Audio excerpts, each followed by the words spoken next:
vou baixar o MRG. MRG, cinema, games e HQ. 3 amigos e convidados discutindo pra você. Assine o feed do MRG.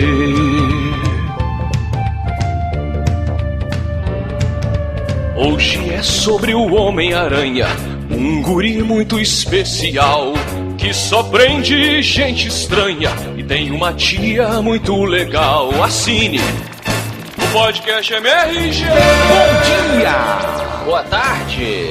Boa noite! Estamos começando mais um Matando Robô Gigante. Awesome! Eu sou o Beto Estrada e estou aqui com Afonso, eu sou o verdadeiro Solano. E diretamente de Brasília, Didi Braguinha! Oi! Hello. Olá, meus amigos, tudo bem com vocês? O jogo virou catra, depois voltou ao normal, vocês perceberam? Depois afinou a voz. Esse clone tá meio sujo aí, tá desandando Falando em aí. clones, né? Falando em clones. Diogo, eu quero... Tô numa dúvida aqui, Diogo, que é o seguinte. Esse ano foi prometido pra mim e pra você que a gente ia ter a continuação, a parte final da trilogia do Espadachim de Carvão. Ah, não. E eu quero saber, cadê? Vamos falar sobre desilusão hoje. Não. Exatamente. No Brasil, onde políticos fazem promessas vãs, né? E nós temos agora também essa nova classe, na qual não podemos mais pôr nossas crenças e nossa fé. Os escritores de fantasia. A culpa é de vocês dois. Vocês são um problema na minha vida. Ah, a culpa é nossa agora, né? Porque eu tenho que gravar essa merda aqui toda semana. Aí toda semana tem uma reunião. Aí reunião do MRG. Um programa de 30 minutos é o motivo de você não poder escrever mais um livro de 60 páginas. É claro, obviamente é importante. Qual é, cara? É 60 páginas. Pelo nível, né? O primeiro tinha 200, segundo 120, agora é 60, pô. Não custa nada, cara. Uma cagada tu faz isso. Vou matar seu personagem e o do Beto vai ficar rico, vai virar dono de bordel. Sabe uma curiosidade, sabia que o nome do personagem do Beto no primeiro livro é Kashi? Kashi era uma bebida parecida com cerveja no mundo dos sumérios. Olha aí, que homenagem, fico lisonjeado. Tá bebendo até no meu livro, Beto. Pois é, vamos arrumar um patrocínio da Heineken pro seu livro, o que você acha? O nome do seu personagem é Heineken. Pô, maneiro. Eu devo dizer que recentemente eu vi que existe um dicionário para você aprender a falar Dothraki, sei lá, aquela língua dos Dothraki do Game of Thrones. Ah, sim. Ou seja, parece que está virando onda agora, esse novo hype, né? De você falar línguas fictícias. Já temos isso desde Star Trek e agora tá ficando mais comum. Seus Anéis, pô. Seus Anéis, exato. E aí eu venho com você, já que você é um cara modinha também, Afonso, você aderiu ao cabelo modinha e tal. Por que você não fala essa modinha da gramática? Ó, eu já cortei meu cabelo porque enchi o saco. Aí o Beto vai dizer que é porque ele ficou falando que tava ruim. Pra essa narrativa, foi por causa do Beto. Eu ouço muito sua opinião, eu falei que tá muito ruim. Mas qual era a pergunta de falar outra língua? Deixa eu ver, outra língua que eu gostaria de falar, cara. Vou pensar. Não era essa, mas vamos... Não era essa. Afonso quer falar sobre ele. Não era essa, não? Isso é normal já, 9 anos a merda. Qual era a pergunta? Perdi. Qual era a pergunta mesmo? Ding, ding, ding! Bota o dinheirinho, Afonso, bota o dinheirinho. Chegamos no cofrinho do robô, Afonso Solano. Que delícia! E você que não tem dinheiro já vai falando: ei, esse MRG, eles querem o meu dinheiro, esses capitalistas. Não, você que não tem din-din, sabe como é que você pode ajudar o nosso podcast? É muito fácil. Você pode primeiro divulgá-lo, né, Beto? Olha aí. Apresenta pro amiguinho. Fala assim, olha, sabe uns caras que falam um monte de besteira? Pois é, tem uns bons aqui pra falar besteira. Isso, e aí você apresenta pras pessoas nas suas redes sociais e no seu trabalho. Tem muita gente, dentre os milhares que ouvem uma Tromba Gigante, que levam para o trabalho. Leva no pendrive, bota lá no servidor e aí muita gente ouve através da rede do patrão. Aliás, eu quero mandar um beijo aqui para a equipe de produção de quadrinhos Maurício de Souza. Sim. Que quando a gente foi lá, a gente descobriu que eles botam no som alto toda sexta-feira. Pois é. Então um beijo para todos vocês. Obrigado por vocês continuarem mantendo mantendo a Turma da Mônica viva. Exatamente. E você também pode, outra coisa que é de graça, dar as suas estrelinhas, porque não tem robô gigante, lá no iTunes, lá no seu agregador, no seu player de podcast, qual que seja aí, você que assina o nosso feed. Se você não assina, você vai assinar hoje. Mas se você já assina, não esqueça de classificar o MRG. Se você puder escrever uma resenha, porque custa R$0 pra você, vai então levar 30 segundos, 1 minutinho. Isso ajuda demais a gente. Certo? Então contamos com todos vocês. Estamos juntos, somos todos matadores, Afonso Solano. Exatamente. De robô. Afonso Solano, semana passada no nosso podcast Terra X, tivemos o retorno. The Return. Ele voltou. Exatamente, o maior prêmio inútil da internet, o prêmio F5, que premia você, menino ou menina, que comenta primeiro lá nos comentários do MRG, que agora estão com Discus. Estão com o quê? Discus. É o sistema de comentário que tá pegando todo mundo aí, Beto. Já tem uns 5 anos, mas chegou agora no MRG. É porque a gente sai, depois que a gente saiu lá do portal Jovem Nerd, a gente tá agora, né, remontando o nosso site, e os comentários agora estão ali pegando fogo, você pode comentar, a gente também comenta, e ganha o F5, por quê? Quem ganha? Ganha, meu amigo, uma camisa Terra X, eu acreditei. Isso, porque a Terra X tá pra voltar aí, as bancas e livrarias, tem, ó meu dedinho instalando aqui, e aí a Panini finalmente trouxe, então as camisas ficam brincando e ficam sacaneando. Eu acreditei, Terra X, e nós temos um monte de camisas, Beto. Pois é, e aí você, vencedor do Prêmio F5 da semana passada, senhor Flamínio Nunes, sempre ele, Afonso, sempre. Ele tem vencido as últimas aí. Pois é, o que ele falou? Vamos lá, o Flamínio disse aqui, ó, ele é um poeta, falou: trazer instrumentos musicais do Paraguai e vender de forma ilegal no Brasil é contrabanda ou a favor? Entendeu o que ele fez? Cuidado com a robotização. É um gênio. Grande Flamínio ganhou camisa da Panini, da Terra X, vai mandar um e-mail para matandorobogigantes, @matandorobogigantes.com, com o subject ali, Terra X promoção, Panini promoção, escolhe um aí. F5 promoção, Terra X, isso, e mande aí, galera, vamos correr atrás. Primeiro aí, quem ganhar o prêmio F5 semana que vem, de hoje, né, que a gente tá entrando aqui no programa, já recebe a camisa, e assim vamos. E pra terminar, Afonso Solano, não esquecendo que você que quer mandar nessa entrada musical supimpa para o Matando Robô Gigante, no final do ano teremos o prêmio celestial de entradas do Matando Robô Gigante. Esse nome, é quando eu não tô, isso acontece. Isso que acontece. Virou agora o prêmio de entradas musicais, no final do ano é o prêmio celestial de entradas musicais do Matando Robô Gigantes. Grandes sucessos aí, a gente tem colocado clássicos de novo aí nas entradas, mas você que gosta de cantar, você que toca um violão, você menina, você menino, você manda aí a sua entrada, junte seus amiguinhos, tem muita entrada com muita gente cantando junto, tipo banda mesmo, e você vai mandar para matandorobogigantes, @matandorobogigantes.com, com o assunto ali, entrada musical ou música para entrada, que a gente coloca a sua música, um programa que tem a ver com ela, obviamente, e bota todos os seus contatos ali na postagem, a gente vai comentar e você vai estar concorrendo aí ao nosso especial celestial de melhores entradas do Matando Robô Gigante no final do ano. Muito bom, então vamos voltar ao programa, Afonso.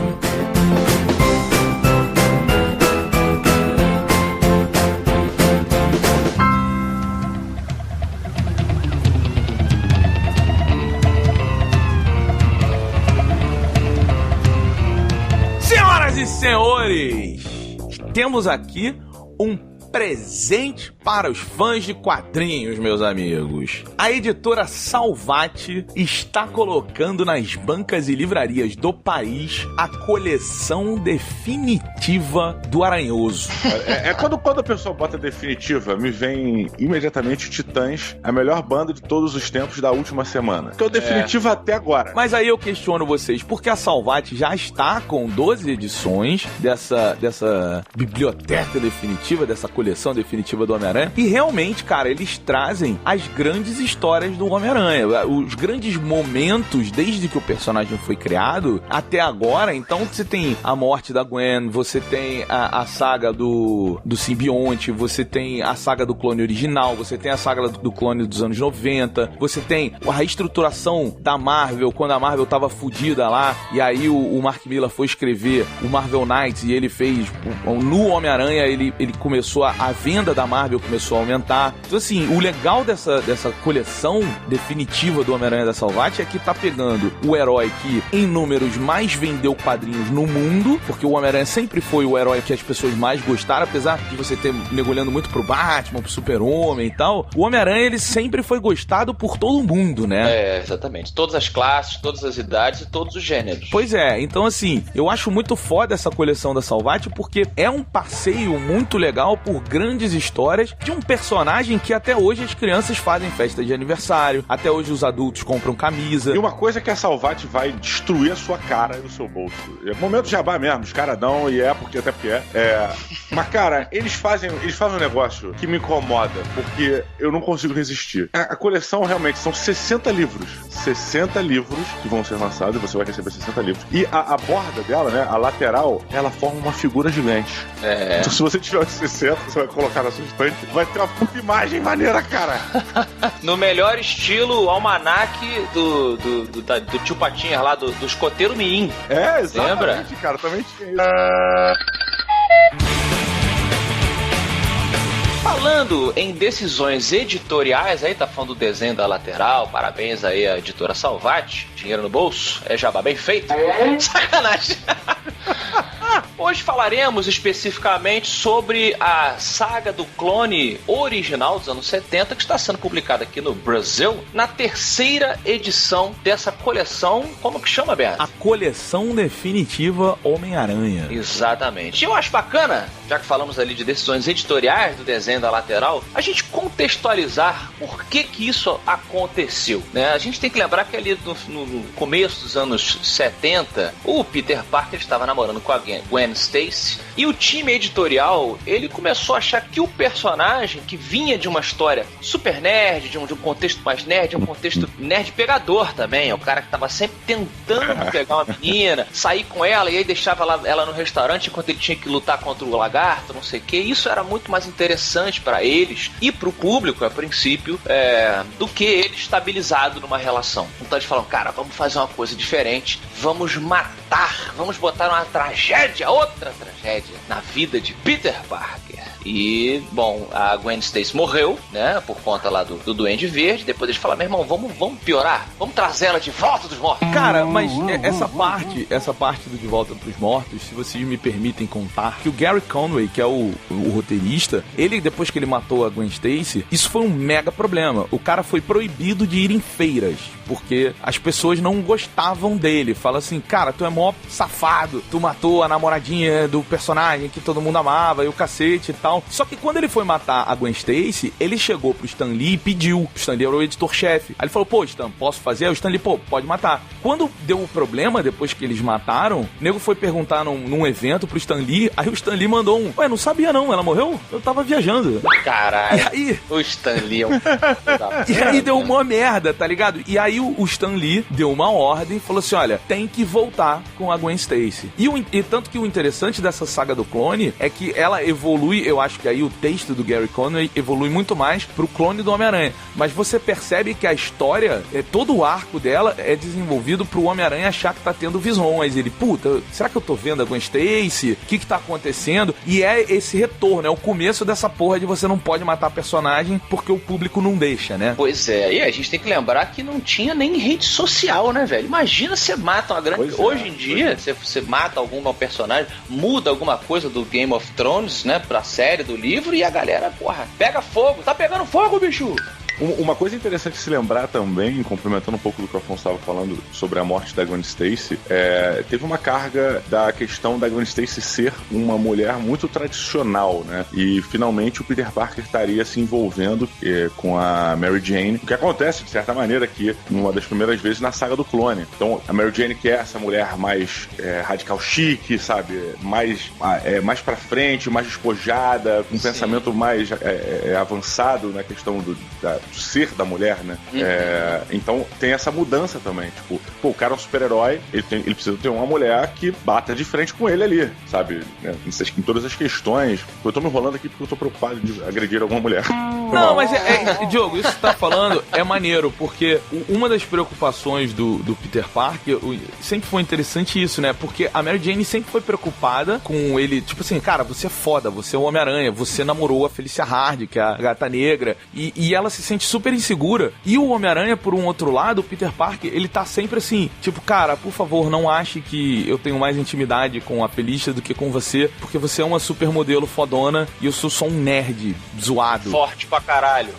E que pega a secretária do Clarim Diário. Mas, cara, vamos falar sobre isso. Vamos falar sobre o quadrinho dos anos 70. Vamos falar sobre a saga do Clone, que tá aí. Vamos lá. Cara, tá nas bancas. É muito esquisito. Eu não tinha lido essa saga do Clone original. Eu só tinha lido a dos anos 90. É muito, muito, muito esquisito você revisitar um quadrinho dos anos 70 e você perceber várias paradas. Primeiro, um Peter Parker descoladão, que é muito zoado, velho, né? cara.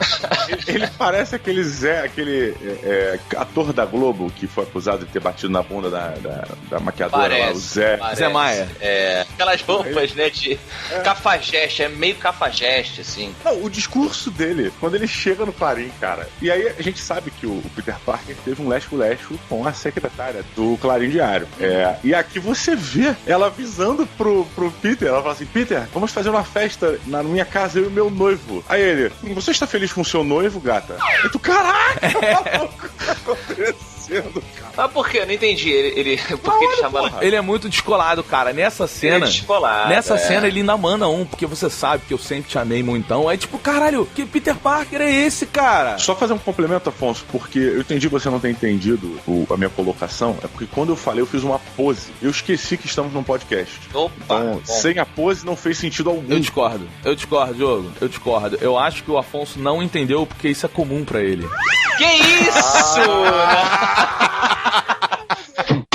Mas é que o Peter, realmente, isso é uma coisa que alguns amantes do Peter, não as namoradas, mas do personagem, reclamaram na adaptação do Sam Raimi, de que o Peter, ele tava meio awkward demais no filme, né? Ele era um cara nerd dos anos 70, no original, é claro que tem que adaptar e tal, mas ele não era ruim com as garotas, não. Ele era um cara que ele era considerado esquisito, porque ele gostava de ciência e tal, ele não era forte antes de ser Homem-Aranha, mas ele dava em cima das meninas e tal, entendeu? Ele era um cara assim, ele não era socialmente cavernoso, sacou? Inadequado.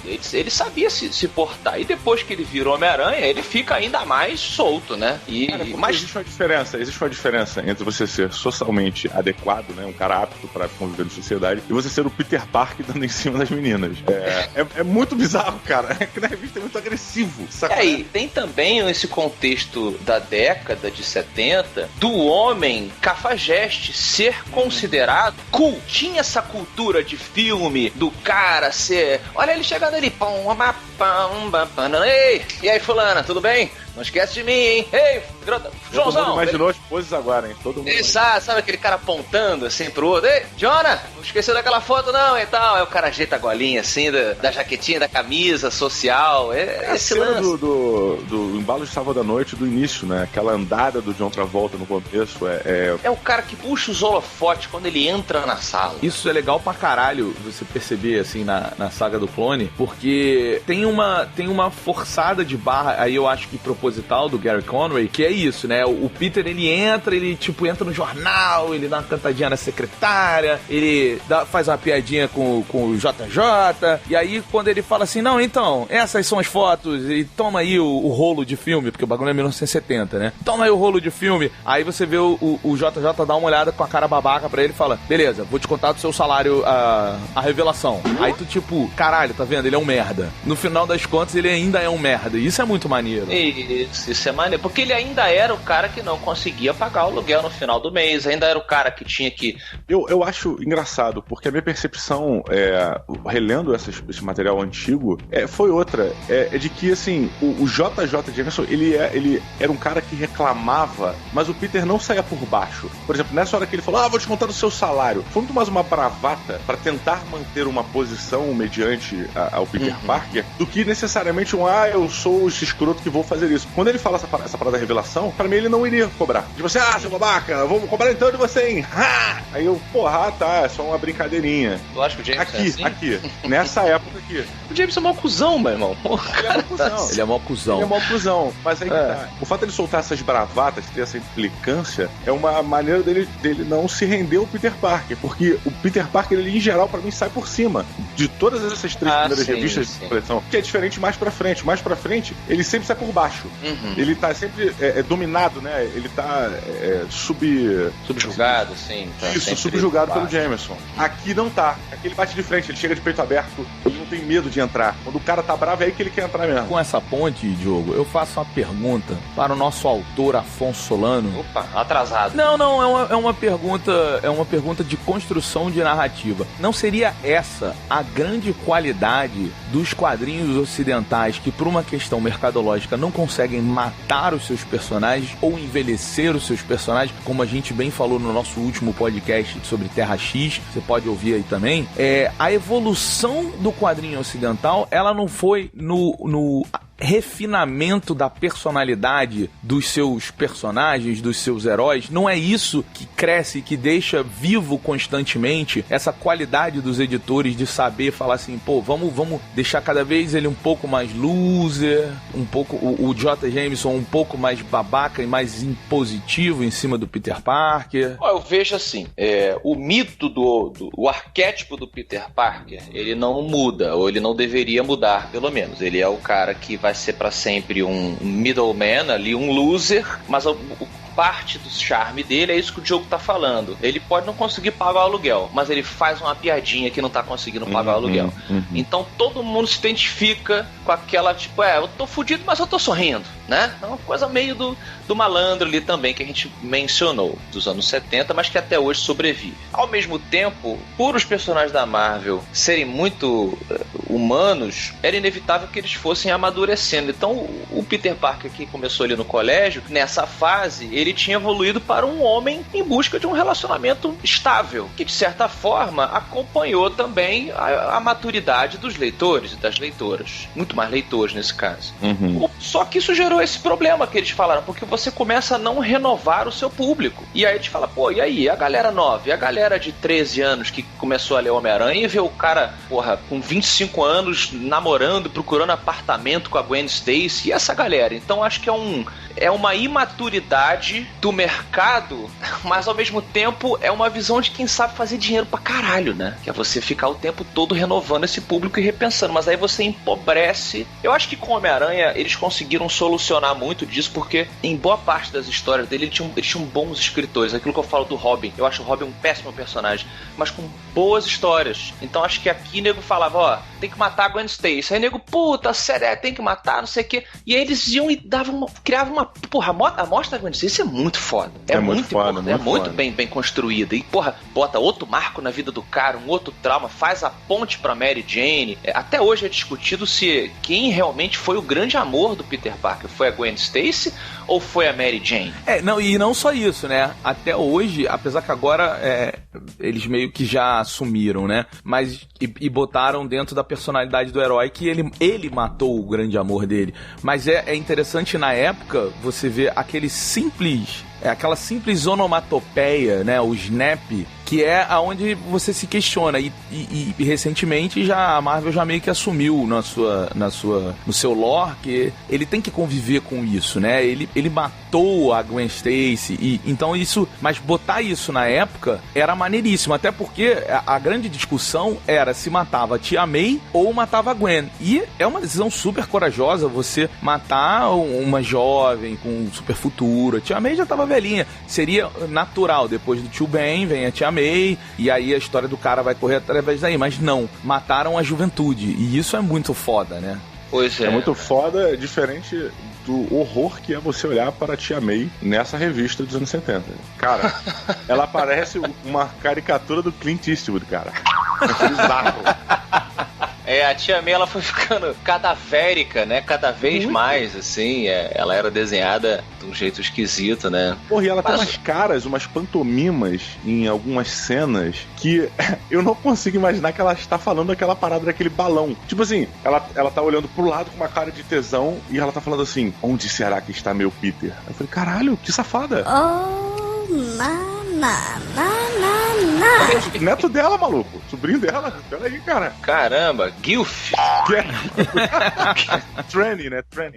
Não, Tranny é outra coisa, Didi. Olha o Diogo errando as abas aí. Então, o que é Tranny? Eu não sei o que é Tranny. Eu cliquei sem querer. Eu não sei mesmo, cara. O que é Tranny? Então eu achava que era de velhinha. Bota aí, pô, no Google. Escreve aí agora, Diogo. Tranny. Parece uma mulher. Tem certeza? Ah, é isso? Porra. Isso, Tranny. Cara, Diogo, olha a pesquisa do Google do Diogo. Que é Tranny? What is Tranny? Musiquinha de fundo, Creuza, enquanto o Diogo descobre. Entendi. Entendeu? Você e Alexandre Borges entenderam. Entendi. Não, beleza, entendi. Então não é Tranny, não. Tranny é um cosplay, Diogo. É um cosplay. Didi Braguinha, meu amigo, depois dessa sua descoberta, eu quero saber de 0 a 5 robôs gigantes quanto você dá para a saga do clone original da década de 70, do Aranhoso, do... como é que era? Do Incrível, não? Ele tinha um nome legal. Amazing. Amazing, né? Espetacular. O espetacular Homem-Aranha como saiu aqui no Brasil. Cara, a história é uma bosta. Mas é uma bosta porque ela é antiga, cara. Então, tipo, é sujeito, verbo, predicado. Mas vamos ser sinceros, as viradas, elas são muito descaradas, sabe? Existe um cuidado em você explicar tudo, em as coisas serem óbvias pro leitor. E isso faz com que certas surpresas ou viradas vindouras já sejam antecipadas para hoje em dia. Hoje em dia você pega, você sabe o que vai acontecer. Então, assim, quando você for ler a saga do clone dos anos 70, cara, tenha isso em mente. É uma revista com um roteiro, até uma visão narrativa gráfica da época antiga. Hoje se evoluiu tudo isso. A maneira como se conta, a narrativa visual hoje é completamente diferente, sabe? Aqui, hoje em dia, pra você mostrar que o cara viajou, você não precisa mostrar ele indo pro aeroporto, pegando avião e subindo. Aqui, nessa época, você precisava. Você tá sendo que o Peter Parker tá pegando avião, o avião vai subir. São 3 quadrinhos. O avião na pista, ele subindo, ele levantando a parte da frente, depois ele decolando. Por quê? Porque, cara, precisava, era diferente, mostrar pro leitor que ele estava pegando o avião pra ir para Paris, tá? Então, tipo, é outra parada, cara. É outra parada. Tem um outro ritmo, mas é engraçadíssimo você ver as desculpas que a galera colocava, sabe?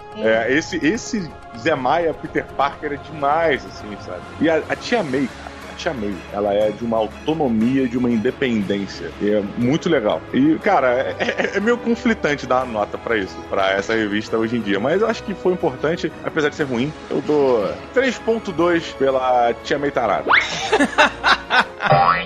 Afonso Solano, e você, meu amigo? Quantos robôs gigantes de 0 a 5? Olha, eu concordo com o que o Didi falou. Muitas histórias datadas são datadas porque o contexto pedia mecânicas narrativas que hoje já são dispensáveis, né? Antigamente, no princípio do cinema, você mostrava a passagem de tempo. Se você cortasse do campo para dentro da casa, a pessoa fala, meu Deus, o que aconteceu? Onde eles estão? Onde estão? Estou numa sala de mentiras. E aqui você precisava mostrar o avião decolando em 3 painéis. Eu não lembrava disso. Mas eu acho o seguinte, realmente uma história importante pro Homem-Aranha que vai levar a uma das sagas mais controversas e porcarias do Homem-Aranha, que é a saga do clone dos anos 90, que tem um contexto editorial interessantíssimo, que eu acho importantíssimo, você que é fã de quadrinhos e fã do Homem-Aranha principalmente, entender. Quem sabe a gente faz aqui depois um programa sobre a saga do clone dos anos 90. Mas a dos anos 70 era muito mais simples, você tinha uma motivação que eu compro em termos de construção, né? A pessoa que cria o clone, por que cria criou o clone do Homem-Aranha e tal. E o trauma, você explorar o trauma do Homem-Aranha nesse sentido, ele tá vendo a Gwen Stacy do outro lado da rua, assim, será que eu vi a pessoa? Quem nunca passou esse tipo de coisa depois de perder um ente querido, né? Seja por um término de relação ou porque alguém morreu e você reconhece a pessoa em outras pessoas, e essa paranoia eu acho interessante, mas aqui, é claro, a narrativa é antiga e as próprias roupas. Então eu acho assim, dentro do contexto, eu dou 3.5 robô gigantes. Eu acho que se você é um colecionador de maneira como eu sou, é bacana você ter essa revista assim, até porque a edição tá muito bacana dos amigos da Salvat. Roberto Bolota, que se fosse um vilão da Marvel seria o Esfera. 0 a 5 robôs gigantes. Quantos robôs você dá para Homem-Aranha, a saga do clone? Cara, eu me amarrei muito em ler essa revista, cara. Porque ela tem uma descoberta ali, uma coisa que a gente não tá acostumado dos quadrinhos dos anos 70. Então, assim, o autor, né, o Gary Conway, ele tem vários balões, não só te explicando paradas muito óbvias, né, então é assim, Peter Parker encontra a secretária que já foi sua namorada, e aí tu fala, cara, que merda. Não, mas cara, isso você falou um ponto altíssimo da revista. Eu vou até aumentar um pouquinho, cara, minha nota que eu dei 3.2, eu vou dar 3.8, porque parece que o editor, ele tá falando com você, não é o roteirista, é meio que o editor da Marvel, que ele fica colocando umas piadinhas, ele fala assim, então você virando a página, você vai ter aí uma excelentíssima versão do Homem-Aranha vestido de sorvete. A não ser que você não goste de sorvete, é claro. Mas isso era muito do Homem-Aranha dos anos 70 mesmo. Nos anos 80 e 90, que foi onde eu mais li e me apaixonei pelo personagem, já não tinha tanto isso. Nos anos 70 tinha mais. E ainda mais, porque também se você pensar uma coisa que vem nos anos 60, que era aquele, não! Sabe os leitores, o que será que acontecerá com a nossa heroína nas próximas páginas, né? Pois cara, isso é muito legal você ver isso, mas assim, tem uma outra parte também que é muito maneiro você ver que já nos anos 70 existia uma construção ali de cada coisa, de cada personagem, de cada personalidade muito legal. Na saga do clone, o Justiceiro, ele tem uma relevância, né? O legal dessa compilação aqui é que ele não começa direto da saga do clone, ele te dá uma introdução pra você ver qual é o do Chacal, é um personagem muito escroto. O Chacal é o... Quem já viu o Chapolin aí, conhece o professor Chapatinho. É isso aí, galera. Só vou deixar essa dica. O Chacal é muito escroto. Então, assim, mas eles pegam de um momento anterior aonde você tem que compreender os planos do Chacal e não sei o quê. E aí, quando entra o Justiceiro, você vê ali já bastante da personalidade do Justiceiro, muito no começo, porque hoje você pega uma revista do Justiceiro, ela é super psicologicamente complexa, o Justiceiro, né? Todo mundo que vai escrever o Justiceiro tenta trazer várias paradas dele. Ali não, é só um cara que é traumatizado e é matador, mas com um código de honra bizarro. E é legal você entender isso, você vê o Homem-Aranha lutando, fazendo as piadas, mas super seguro de si, o que não acontece muito hoje, assim, sabe? É muito louco, assim. Então, assim, eu me diverti horrores. Mas tem também o lance de, assim, você, pra nós que amamos quadrinhos, gostamos muito do personagem, tem um valor histórico muito forte, sabe? Quando você acaba de ler a saga do clone dos anos 70, você upou na sua escala de fã de quadrinho, de leitor de quadrinho, porque é muito importante. Então, eu acho assim, eu dou 4 robôs gigantes, porque é muito divertido ler uma revista antiga, e o valor histórico, porque realmente eu concordo com o Diogo, assim, se você parar pra olhar na construção, perto das coisas que a gente tem hoje, da evolução das narrativas de quadrinhos, não tem nem como comparar, cara. Não, mas não é pra isso. Não é pra isso. Não é pra isso. Se a gente fosse nos anos 70 fazendo podcast, tudo seria... Será que teria um narrador? Tipo... Com certeza. Como seria isso, Afonso? Não, queridos ouvintes. Beto Estrada está prestes a dar uma nota para a revista do Homem-Aranha. Será que ele dará mais um 0? Aguarde o próximo bloco.